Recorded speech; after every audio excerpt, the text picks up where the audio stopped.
Donald Trump refused to show up to the CNN town hall that has been planned for multiple months, and VP Harris took full advantage. And I want to show you guys some amazing clips of voters afterwards saying that Kamala Harris won them over. On top of that, there is a very special moment where Kamala Harris talks to an undecided voter one-on-one, and I'm pretty sure she wins him over. With 13 days to go, we have no time to waste. Make sure you drop a like. Make sure you watch until the end. That's all you have to do to help boost this pro-democracy message. And let's jump in with this first clip of an undecided voter saying after the town hall that VP Harris won her over. She has admiration. Tell me about it.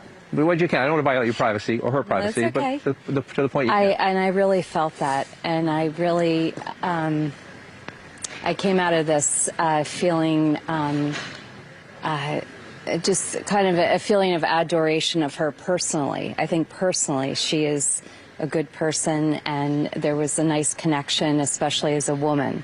There are a lot of things that I connect with her as a woman. She adores Kamala Harris. It is a beautiful thing because Kamala Harris is personable. She's affable. And this undecided voter said Kamala Harris' response really resonated with me. Is when I believe it was you that asked the weakness question. You know, what is your biggest weakness? And she brought up that she has people around her that she can trust, that she can get the answer from. In my line of work in IT, I don't expect everybody to know the answer. I expect them to know how to get the answer. And her specifically, that resonated with me because I don't need a president that knows everything or thinks they know everything, because that's not what America needs. They need to put the right people in the right place to lead the country efficiently. One person can't lead this country. I'm so glad that voters understand that, because that is the antithesis of everything Donald Trump stands for. Donald Trump wants to have the sole power. He wants to be the sole decision makers with loyalists around him, with German generals around him, as he said, the generals of Hitler. And here's the question that they were referring to. So in this clip, he says, you asked this question. He points to the guy next to him. This guy asks a question that's pretty good. What is your biggest weakness? In office. That's a great question, Joe. Well, I am certainly not perfect, so let's start there. And I think that perhaps a weakness, some would say, but I actually think it's a strength, is I really do value having a team of very smart people around me who bring to my decision-making process different perspectives. My team will tell you, I am constantly saying, let's kick the tire on that. Let's kick the tires on it. And that is what a good leader does. I was reading a book that said part of the reason why President Biden is so effective is because he's always asking questions to the people around him. He's always peppering the experts with questions. Again, that is the opposite of what Donald Trump does. And here's VP Harris. Look at our pro-democracy candidate winning over voters at a town hall. Let's compare that to Donald Trump actively losing voters. Watch this short clip. They thought the election was a rigged election, and that's why they came. Ashley Babbitt was killed. Nobody was killed.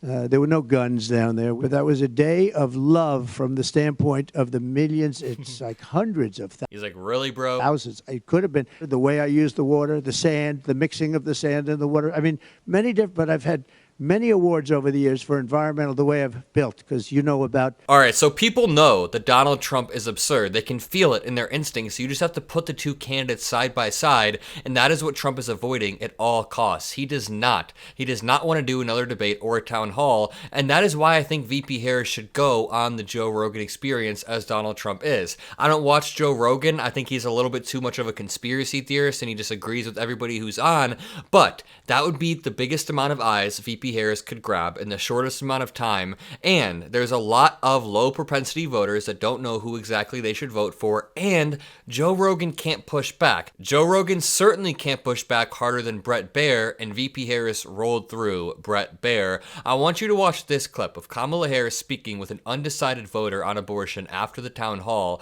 and I think she wins him over by the end of this clip. Please. Do you mind turning around? We'll just do a photo with Kelly. Thank you for that. Yeah. And you know how I feel. This is the thing about the on abortion. This is not a conversion, right? It's literally no one should be judged on any level, and it's just my point that government shouldn't be telling people. It is not about ever disputing or criticizing anyone's faith. ever.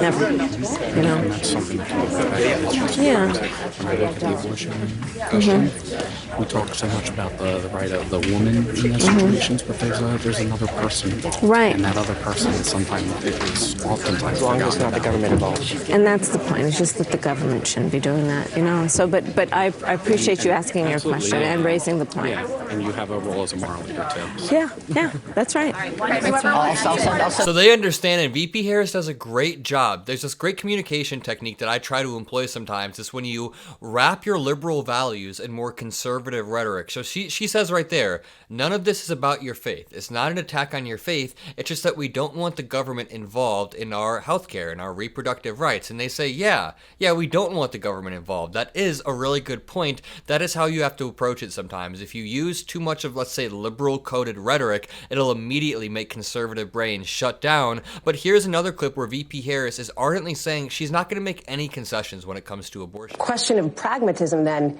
what concessions would be on the table? Religious exemptions, for example, is that something that you would consider? I don't think we should be making concessions when we're talking about a fundamental freedom to make decisions about your own body. To Republicans like, for example, Susan Collins, Lisa Murkowski, who would back something like this on a Democratic agenda if, in fact, Republicans control Congress, would you offer them an olive branch, or is that off the table? Is that not an option for you? I'm not going to engage in hypotheticals because we can go on with a variety of scenarios. Let's just start with a fundamental fact. A basic freedom has been taken from the women of America. The freedom to make decisions about their own body. Very well said, and I'm glad that VP Harris doesn't take the bait when it comes to these hypotheticals. I want you to watch this amazing clip of VP Harris calling Donald Trump out for calling Democrats the enemy from within, even floating the idea of mobilizing the National Guard on these, quote, sick people. Understand that, again, in 13 days, the American people will decide who is the next president of the United States. In 13 days, you will decide who is sitting in the Oval Office on January 20th. And on one hand, you have in Donald Trump someone who has increasingly proved himself to be unstable and who, as we have established and the people close to him have established, he is unfit to serve. Somebody who, on January 20th, you can be sure, will spend full time, like we know, and we've seen the image mentally of him sitting in the dining room off of the Oval Office, watching for hours as people violently attack the Capitol. You can be sure, because he has said he would weaponize the Department of Justice to go after his political enemies, that you can look at a Donald Trump in the White House after January 20th, sitting in that Oval Office, plotting his revenge. He has talked about the enemies within. We haven't even raised that subject, Anderson. The enemies within. He's talking about the American people. He's talking about journalists, judges, nonpartisan election officials. He has talked about, as John Kelly has talked about, can he send the military after peaceful protesters? And he's going to sit there unstable, unhinged, plotting his revenge, plotting his retribution, creating an enemies list. I'm going to tell you, my list will be a list of how I address and continue to address the issues that you all are raising this afternoon and evening. It will be a to-do list about how we can impact the American people and lift up the American people and address some of the challenges that we continue to face. VP Harris is killing it, and you can tell she believes what she's saying. She totally believes it. It's coming from the heart, and she wants to beat Donald Trump, because here he is at the same time in Duluth, Georgia, saying that it's election interference, fraud. He then asks his fans if he should sue CBS and 60 Minutes, sue them for stuff. But the best is 60 Minutes. They changed her answer. Should I sue them?